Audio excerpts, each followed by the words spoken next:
चौथा दिन माँ कुष्मांडा। माता दुर्गा के चौथे स्वरूप का नाम कुष्मांडा है। अपनी मंद हल्की हंसी द्वारा ब्रह्मांड को उत्पन्न करने के कारण इनका नाम कुष्मांडा पड़ा। नवरात्रों में चौथे दिन कुष्मांडा देवी के स्वरूप की उपासना की जाती है। इस दिन साधक का मन अनाहत चक्र में स्थित होता है, अतः पवित्र मन से पूजा उपासना के कार्य में लगाना चाहिए। माँ की उपासना मनुष्य को स्वाभाविक रूप से भवसागर से पार उतारने के लिए सुगम और श्रेष्ठकर मार्ग है। माता कुष्मांडा की उपासना मनुष्य को आदि व्याधियों से विमुक्त करके उसे सुख, समृद्धि और उन्नति की ओर ले जाती है। अतः अपनी लौकिक पारलौकिक उन्नति चाहने वालों को कुष्मांडा की उपासना में हमेशा तत्पर रहना चाहिए। 5वां अध्याय देवी स्तुति अंबिका के रूप में प्रशंसा। ओम श्री ऋषि बोले, प्राचीन काल में शुभ निशुभ नामक 2 राक्षसों ने बल के मद में भरकर इंद्र त्रिलोकी का राज्य और यज्ञों का भाग छीन लिया।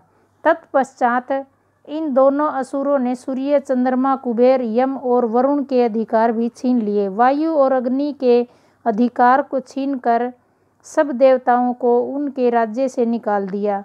इस प्रकार देवतागण दोनों राक्षसों से पराजित होकर तथा स्वर्ग से निकाल दिए जाने पर अपराजित भगवती देवी का स्मरण करने लगे। वे सोचने लगे कि भगवती देवी ने हमें पहले वरदान दिया था कि देवताओं पर विपत्ति आने पर मैं तुम्हारे स्मरण करने पर समस्त विपत्तियों को समूल नाश कर दूंगी। ऐसा सोचकर सब देवता इंद्र के साथ हिमालय पर्वत पर विष्णु की माया देवी की स्तुति करने के लिए गए।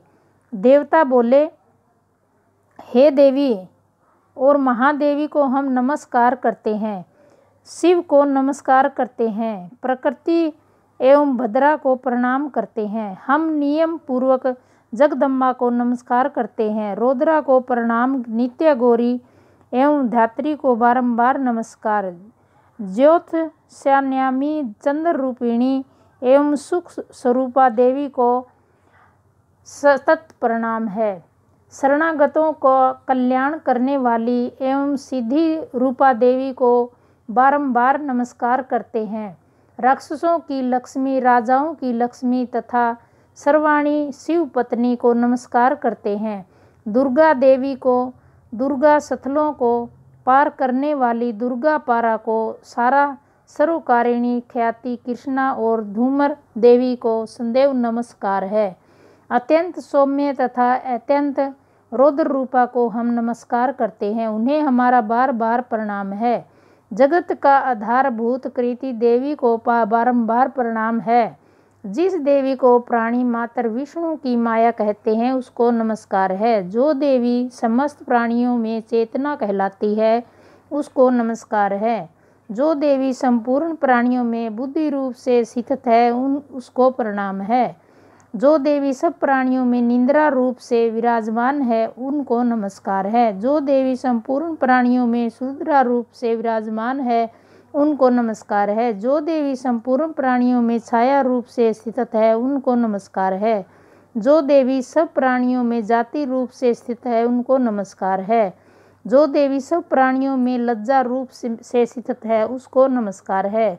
जो देवी सब प्राणियों में श्रद्धा रूप से स्थित है उनको नमस्कार है। जो देवी सब प्राणियों में कांति रूप से स्थित है उनको नमस्कार है। जो देवी सब प्राणियों में लक्ष्मी रूप से स्थित है उनको नमस्कार है। जो देवी समस्त प्राणियों में वृत्ति रूप से स्थित है उनको नमस्कार है। जो देवी समस्त जीवों में समर्ति रूप से विराजमान है उनको नमस्कार है, उनको बारंबार नमस्कार है। जो देवी समस्त जीवों में दया रूप से स्थित है उनको नमस्कार है, उनको बारंबार नमस्कार है। जो देवी समस्त जीवों में तुष्टि रूप से स्थित है उनको नमस्कार है। जो देवी समस्त जीवों में मात्र रूप से स्थित है उनको नमस्कार है। जो देवी सब जीवों में भ्रांति रूप से स्थित है उनको नमस्कार है। जो देवी सभी प्राणियों की इंद्रियों की अधिष्ठात्री है और उसी प्रकार सब में व्याप्त है उस देवी को बारंबार नमस्कार है। जो देवी चैतन्य रूप से इस संपूर्ण संसार को व्याप्त करके स्थित है, उसको बारंबार नमस्कार है।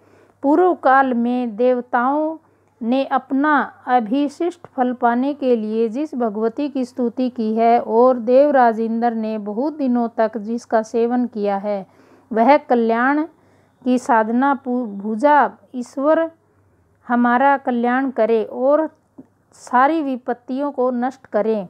राक्षसों द्वारा पीड़ित हम सब देवता उस परमेश्वरी को प्रणाम करते हैं तथा जो भक्ति पूर्वक स्मरण करने पर तुरंत ही सब विपत्तियों को नष्ट करने की क्षमता रखती है, वह जगदम्बा इस समय हमारा कल्याण करके हमारी संपूर्ण विपत्तियों को दूर करने की कृपा करे। महर्षि मेघा बोले, हे राजन, इस प्रकार सब देवता देवी की स्तुति कर रहे थे तो उसी समय देवी पार्वती गंगा में स्नान करने के लिए आई। उस समय पार्वती जी ने देवताओं से कहा कि आप लोग इस समय किसकी स्तुति कर रहे हैं। तब उनके शरीर कोष से प्रकट होकर शिवा बोले, ये देवता शुभ दैत्य द्वारा निष्कर्षित एवं संग्राम में निशुभ दैत्य से पराजित हुए मेरी स्तुति कर रहे हैं। पार्वती जी के शरीर कोष से उसी समय अंबिका देवी प्रकट हुई, जो समस्त लोकों में लौकिक और नाम से प्रसिद्ध हुई। जिस समय पार्वती जी के शरीर कोष से अंबिका प्रकट हुई, उस समय से पार्वती जी का शरीर काले रंग का हो गया और तब से उनका नाम कालिका देवी पड़ गया। वे हिमालय पर निवास करने चली गई। शुभ और निशुभ के दूत चंड मुंड वहां आए और उन्होंने परम मनोहर रूप वाली अंबिका देवी को देखा। चंड मुंड शुभ निशुभ के पास जाकर बोले, हे महाराज, एक सुंदर स्त्री हिमालय को प्रकाशित कर रही है। हे असुसेश्वर, हमने उस जैसी परम सुंदर स्त्री को अब तक कहीं नहीं देखा, इसलिए यह पता करना चाहिए कि वह कौन है और किसकी है। वह सब स्त्रियों में रत्न है, वह अपनी कांति से दसों दिशाओं को प्रकाशित कर रही है। आप चलकर उसे देख लें। हे स्वामी, तीनों लोकों में हाथी, घोड़े, मणि इत्यादि जितने रत्न हैं, वह सब इस समय आपके घर में सौभाग्यवान हैं। हाथियों में हाथी, एवरात हाथी और घोड़ों में ऊंचे सरवा घोड़ा और पराजित नामक वृक्ष आप इंद्र से प्राप्त कर चुके हैं। हंस सहित रतन जड़ित ब्रह्मा जी का अद्भुत विमान भी आपके पास है। महापद नामक निधि आपने कुबेर से ले ली है। समुंदर ने आपको कंजलिकनी नाम की माला प्रदान की है, जिसके कमल कभी मुरझाते नहीं हैं। सोने की वर्षा करने वाला वरुण का दक्षत्र भी आपके पास है। रथों में श्रेष्ठ प्रजापति का रथ भी आपके पास है। हे असुर राज, मृत्यु से उत्क्रांतिका नामक शक्ति भी आपने छीन ली है तथा वरुण के पास भी आपके भाई निशुभ के पास ही है। निशुभ ने समुद्र में उत्पन्न होने वाले सब प्रकार के रत्न भी अपने अधिकार में कर लिए हैं और ऐसे भी 2 वस्त्र भी अग्निदेव ने आपको दिए हैं, जिन्हें अग्नि नहीं जला सकती। हे दैत्यराज, इस प्रकार सभी रत्न रूपी वस्तुएं आप संग्रह कर चुके हैं। अब आप कल्याणमयी स्त्रियों में रत्न रूपी इस स्त्री को ग्रहण करें। ऋषि बोले, चंड मुंड के वचन सुन कर शुंभ ने सुग्रीव नामक राक्षस को अपना दूत बनाकर देवी के पास भेजा। सुग्रीव ने से शुंभ ने कहा कि तुम मेरी ओर से इस प्रकार कहना और ऐसा उपाय करना जिससे वह प्रसन्न होकर यहाँ शीघ्र आने को तैयार हो जाए। सुग्रीव सिंहरे पर्वत के उस स्थान पर पहुँचा जहाँ पर देवी बैठी हुई थी। वह स्थान अत्यंत सुंदर था। वहाँ पहुंचकर सुग्रीव ने मधुर वाणी में देवी से कहा, हे देवी, दैत्यों के राजा शुंभ ने जो तीनों लोकों के अधिपति हैं, मुझे आपके पास भेजा है। उनकी आज्ञा का उल्लंघन करने का साहस किसी भी देवता में नहीं है तथा राक्षसों के समस्त शत्रुओं पर उन्होंने विजय प्राप्त कर ली है। उन्होंने आपके लिए संदेश भेजा है कि तीनों लोकों पर मेरा अधिकार है, सब देवता मेरे अधीन हैं। यज्ञ के सब भागों को अलग अलग मैं ही ग्रहण करता हूँ। तीनों लोकों में उत्तम रत्नों के हम स्वामी हैं। इंद्र का एवरात हाथी भी हमारे पास है। समुद्र मंथन से उत्पन्न हुआ ऊंचे सर्वा नामक घोड़ा भी देवताओं ने हमें भेंट कर दिया है। देव गंधर्व एवं नागों के पास जितनी भी रत्न रूपी वस्तुएं थी वे सब अब मेरी हो चुकी हैं। आप भी स्त्रियों में एक रत्न ही है, इसलिए आपको भी हमारे पास आ जाना चाहिए, क्योंकि मैं रत्नों का भक्त हूँ। अब मैं यह तुम पर छोड़ता हूँ कि तुम मेरे साथ या मेरे पराक्रमी भाई निशुभ के साथ विवाह कर लो। यदि तुम मुझसे विवाह करोगी तो अतुल महान ऐश्वर्य प्राप्त करोगी।